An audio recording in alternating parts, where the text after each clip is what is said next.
इस दुनिया में हजारों सालों से वॉर्स युद्ध हो रहे हैं, चाहे वो राम रावण हो, कौरव पांडव हो, इंडिया पाकिस्तान हो, अमेरिका अफगानिस्तान हो, इजराइल फिलिस्तीन हो या फिर यूक्रेन रशिया हो।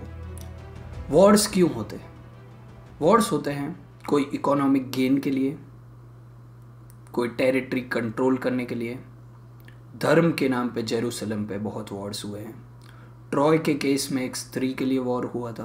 कई हिस्टोरिकल राइवलरीज की वजह से वॉर होते हैं और कई बार सेल्फ डिफेंस की वजह से वॉर होते हैं। सेल्फ डिफेंस यानी कि जैसा आज रशिया कह रहा है कि यदि हम खुद को डिफेंड नहीं करेंगे, एक्सटेंड नहीं करेंगे, तो यूएस और बाकी दुनिया हम पे अटैक करके हमें ख़त्म कर देगी। तो खुद का एग्जिस्टेंस प्रोटेक्ट करने के लिए भी वॉर्स होती है।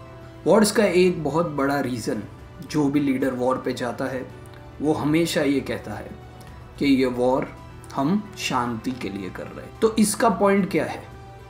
ये दोनों स्टेटमेंट बहुत ही अपोजिट है कि अगर आप शांति चाहते हैं तो आप युद्ध क्यों कर रहे हैं। गीता में भी यही कहा गया है कि अर्जुन, तुम अपना कर्म करो, ये युद्ध तो होना ही है, तुम अपना पार्ट निभाओ, you can not stop this war. जब श्री कृष्ण खुद वहाँ उपस्थित होके भी युद्ध नहीं टाल पाए, तो आज के लोग, नॉर्मल इंसान कैसे युद्ध को टालेगा? तो आप इतिहास में कहीं भी आपका जन्म हुआ हो या आने वाले कई हजारों साल बाद भी अगर आपका जन्म हुआ हो, तो आप खुद को एक युद्ध की स्थिति में ही पाएंगे। तो वॉर का ऑब्जेक्टिव क्या है? What is the objective of war? हम जब भी कोई लड़ाई करते हैं, जो मैंने रीजंस दिए उन सब की वजह से, तो उसका ऑब्जेक्टिव ये है कि अपने दुश्मन से अपनी मर्जी करवाना। अल्टीमेट यही है कि सामने वाला व्यक्ति हार मान ले, गिव अप कर दे और फिर वो मेरी मर्जी करे।